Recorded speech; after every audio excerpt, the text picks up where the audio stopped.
성령님 좋은 아침입니다. 이 시간 성령님을 초청합니다.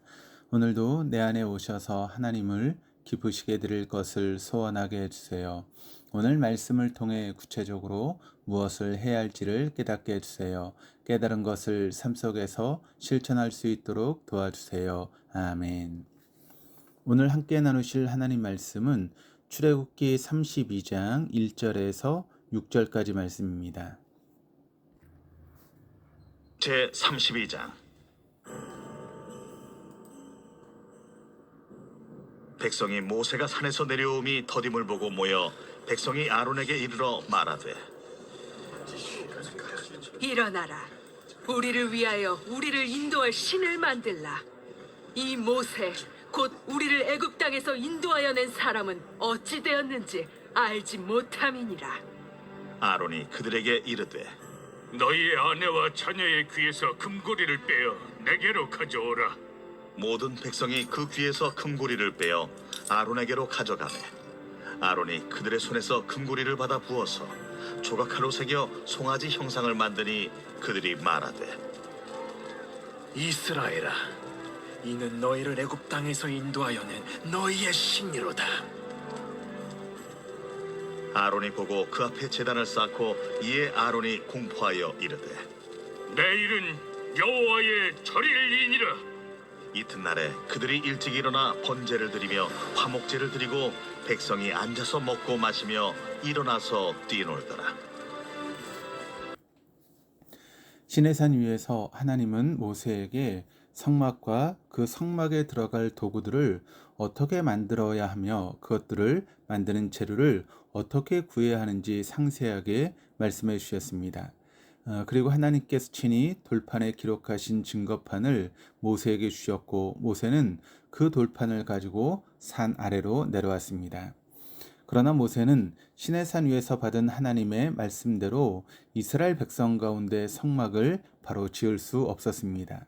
산 위에서 하나님의 말씀이 모세에게 선포되는 동안 산 아래에서 이스라엘 백성에게 한 사건이 일어났기 때문입니다. 1절 상반절이 이렇게 시작합니다. 백성이 모세가 산에서 내려옴이 더딤을 보고, 모세가 산 위에서 하나님 말씀을 받는 동안 이스라엘 백성들은 산 아래에 있었습니다. 거룩하신 하나님의 영광이 시내산에 머무르자 천둥 소리와 번개와 나팔 소리가 들렸고 연기가 가득했습니다.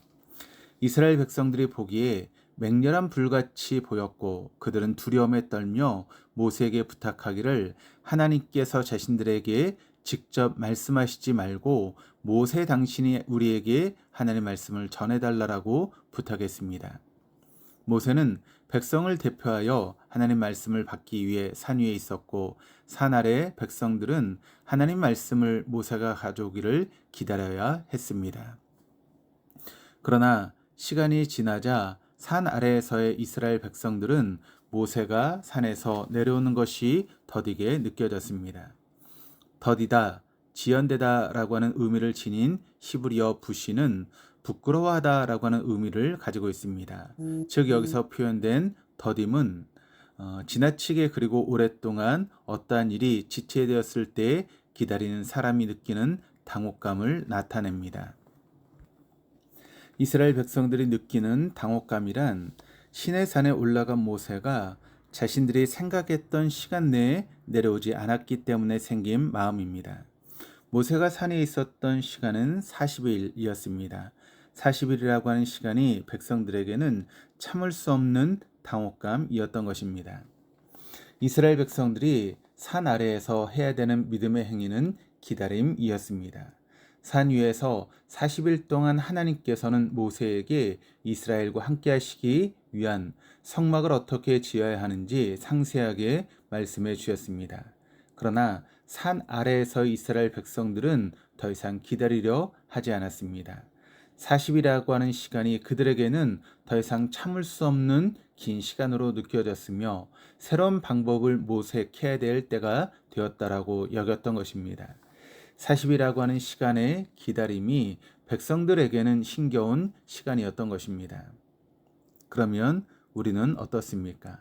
하나님 말씀을 기쁨으로 마주 대할 때까지 인내하며 기다리는 삶을 살아오고 있습니까? 아니면 하나님께서 우리의 삶에 늘 늦게 반응하셔서 당혹한 마음으로 나만의 대책을 강구하고 있습니까? 우리 앞에 문제가 생겼을 때 그 문제를 하나님 앞에 가져와 기도하는 것은 참 귀합니다. 그러나 기도로 우리의 믿음의 행동이 끝나지 않습니다. 우리의 문제를 하나님께 올려드렸다면 이제 우리를 향한 하나님 말씀이 우리에게 내려오기까지 기다리는 믿음의 행동이 필요합니다. 우리는 이스라엘 백성들처럼 기다리는 것에 참 부족합니다. 마치 하나님께서 우리의 급박한 상황에 대해서 여유롭게 생각하시며 한 발 늦게 움직이는 분이신 것처럼 느낄 때가 많습니다. 그러나 하나님께서 40일 동안 시내산 위에서 성실하게 그리고 아주 구체적으로 이스라엘을 향한 말씀을 모세에게 해 주셨던 것처럼 지금도 하나님은 우리의 삶을 향해 성실하게 그리고 아주 구체적으로 말씀하고 계십니다. 산 아래에서 이스라엘 백성들이 해야 되는 믿음의 행동이 기다림이었던 것처럼 우리의 삶에 기다림은 참 중요합니다. 기다림은 순종의 다른 이름입니다. 너무나 빨리 지나가는 우리의 시간에서 조급한 마음을 내려놓고 위에서 지금도 성실하게 그리고 구체적으로 말씀하시는 주님의 말씀에 기다리십시다. 우리를 향한 하나님의 일하심에 더딤은 없습니다. 우리의 시간 안에 사는 것이 아니라 하나님의 시간 안에 살며 그 시간을 기다리며 순종의 걸음을 걸어가는 우리 모두가 될 수 있기를 소망합니다. 1절 하반절입니다. 백성이 모세가 산에서 내려옴이 더딤을 보고 모여 백성이 아론에게 이르러 말하되 일어나라 우리를 위하여 우리를 인도할 신을 만들라. 이 모세 곧 우리를 애굽 땅에서 인도해 낸 사람은 어찌 되었는지 알지 못함이니라. 조급한 이스라엘 백성들은 더 이상 모세의 기다리기를 포기하고 아론에게 찾아갑니다. 우리를 위하여 우리를 인도할 신을 만들라라고 하는 백성들의 부탁이 참 당혹스럽습니다. 그들은 자신들을 인도할 신을 사람이 만들 수 있다라고 여겼던 것입니까? 아니면 그토록 의지했던 모세가 자신들 앞에 보이지 않아 패닉에 빠져 헛말이 나온 것입니까? 백성들은 모세가 어찌 되었는지 알지 못한다라고 말하므로 모세가 산 위에서 죽었을 것이라 추측하는 것으로 보입니다. 자신들을 애굽에서 인도한 모세가 산 위에서 죽었기에 깊은 불안감이 그들에게 엄습해 왔고 그 불안을 해결하기 위해서 아론에게 우리 앞에 보이는 신을 만들 것을 부탁하고 있습니다. 우리를 인도할 보이는 신을 만들어 달라는 부탁에 아론은 이렇게 반응합니다. 2절에서 4절까지 말씀입니다. 아론이 그들에게 이르되 너희 아내와 자녀의 귀에서 금고리를 빼어 내게로 가져오라. 모든 백성이 그 귀에서 금고리를 빼어 아론에게로 가져가매 아론이 그들의 손에서 금고리를 받아 부어서 조각칼로 새겨 송아지 형상을 만드니 그들이 말하되 이스라엘아 이는 너희를 애굽 땅에서 인도해낸 너희의 신이로다 하는지라. 아론은 백성에게 그들의 아내와 자녀의 귀에서 금고리를 빼어서 가져오라고 말합니다. 우상 숭배와 금고리는 매우 밀접한 관계가 있습니다. 당시 금고리의 상당수가 다름 아닌 우상의 형태로 조각되어 있었기 때문입니다. 백성의 손에서 금고리를 받은 아론은 자신의 손으로 그것들을 녹여 거푸집에 부어 조각칼로 시간과 정성을 들여 다듬었습니다. 그리고 당시 주권, 리더십, 넘치는 에너지와 다산의 상징이었던 송아지 형상으로 만듭니다. 아론이 금으로 송아지를 만든 것은 당시 근동에 팽배했던 신에 대한 관념을 그대로 표현한 것입니다. 아론에 의해 여호와 하나님께서 하찮은 금송아지로 표현되어 버리고 만 것입니다. 하나님은 결코 사람의 손 위에 계신 분이 아니십니다. 하나님께서는 친히 돌판에 너희를 위하여 새긴 우상을 만들지 말라라고 써 주심으로 창조주 하나님을 피조물의 형상으로 만들어 그것을 섬기는 것이 하나님을 질투하게 하는 행위, 즉 하나님의 영광을 썩어질 피조물로 표현한 죄악임을 말씀해 주셨습니다. 하나님께서는 아론을 대제사장으로 그의 아들과 자손을 영원한 제사장으로 임명하셨지만 이 금송아지 사건을 통해 그들이 처음부터 제사장이 되어 하나님 앞에 섬길 만한 믿음의 소유자가 아니었음을 보게 됩니다. 이 사건은 아론의 인생에서 가장 후회되는 순간이었을 것입니다. 그럼에도 하나님께서는 죄의 통로 역할을 했던 아론을 은혜의 통로인 제사장으로 불러주셨습니다. 그런 하나님의 사랑이 크고 놀랍습니다. 하나님을 우리의 손 위에 두려고 하는 죄를 조심하십시다.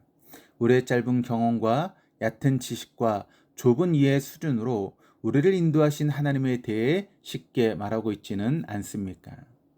하나님은 결코 우리의 생각 안에, 우리의 지식 안에, 우리의 손 안에 담을 수 있는 분이 아니십니다.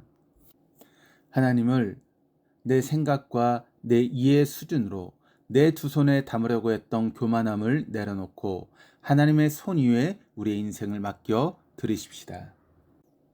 우리가 하나님의 손 안에 있을 때 무한하시고 오묘하신 하나님의 인도하심이 우리의 삶에 펼쳐질 것입니다. 금송아지를 다듬던 아론의 두 손을 하나님께서 거룩한 성막에서 하나님을 섬기는 두 손으로 바꿔주신 것처럼 죄의 통로가 아닌 은혜의 통로로 주님 우리를 다루어 가실 것입니다. 5절 6절입니다. 아론이 보고 그 앞에 제단을 쌓고 이에 아론이 공포하여 이르되 내일은 여호와의 절이리니라 하니 이튿날에 그들이 일찍이 일어나 번제를 드리며 화목제를 드리고 백성이 앉아서 먹고 마시며 일어나서 뛰놀더라. 아론이 만든 송아지를 보고 백성은 흥분했습니다. 그리고 아론은 백성에게 내일은 여호와의 절기로 지키며 축제를 벌이자라고 선포했습니다. 그리고 이튿날 온 이스라엘 백성은 금송아지 앞에 번제와 화목제를 드리며 먹고 마시며 뛰놀았습니다. 그들은 하나님께 번제와 화목제를 드렸으나 하나님은 그들의 제물을 받지 않으셨습니다. 그들은 기뻐 뛰놀았으나 하나님은 그들의 죄악에 분노하셨습니다. 이들의 기쁨은 오래가지 못했고 하나님께서 백성을 향해 진노하셨습니다. 백성의 요구사항은 분명했습니다. 우리를 위하여 우리를 인도할 신을 만들라라고 하는 것이었습니다. 그리고 아론은 너희를 인도해낸 너의 신이라며 금송아지를 만들었습니다. 자신을 위한 삶을 추구했고 눈에 보이는 세속적인 가치관을 따라 살아가는 이스라엘 백성이 펼치는 향락의 축제가 마치 그토록 원하는 것을 손에 쥐고 기뻐하는 우리의 모습을 보는 것만 같습니다. 눈에 보이는 세속적인 만족으로부터 얻는 기쁨이 영원하지 않다는 것을 기억해야 합니다. 우리가 추구하고 기다려야 하는 기쁨은 이 땅에서 그 무엇과도 견줄 수 없는 영원한 기쁨이며 영원한 만족입니다. 주님께서 우리의 모든 죄를 사해 주시기 위해서 십자가에서 자신의 생명을 내어 주셨습니다. 그리고 우리와 영원히 함께 하시기 위해서 성령님을 보내 주셨습니다. 그 무엇과도 견줄 수 없는 이 기쁜 소식, 이 은총 아래에서 오늘 하루를 살아가는 우리 모두가 되기를 소망합니다. 기도하시겠습니다. 하나님 아버지, 이스라엘 백성이 금송아지 앞에 먹고 마시며 일어나 뛰노는 모습이 마치 세속적인 만족 안에서 기뻐하는 우리의 모습을 보는 것 같습니다. 그 무엇과도 견딜 수 없는 존귀한 은혜를 받은 자답게 살아가기를 원합니다. 우리에게 성령님을 보내주셔서 죄악된 삶을 살아가던 우리를 거룩한 주님의 자녀답게 살아갈 수 있도록 인도해 주시는 주님, 오늘도 주님의 시간 안에 머물며 기다림이라고 하는 순종의 걸음을 걷게 하시고 모든 것 위에 뛰어나신 주님의 손 안에 우리를 맡겨드리며 우리의 손과 발이 주님을 전하는 은혜의 통로가 되게 하여 주옵소서. 감사드리며 예수 그리스도 이름으로 기도합니다. 아멘.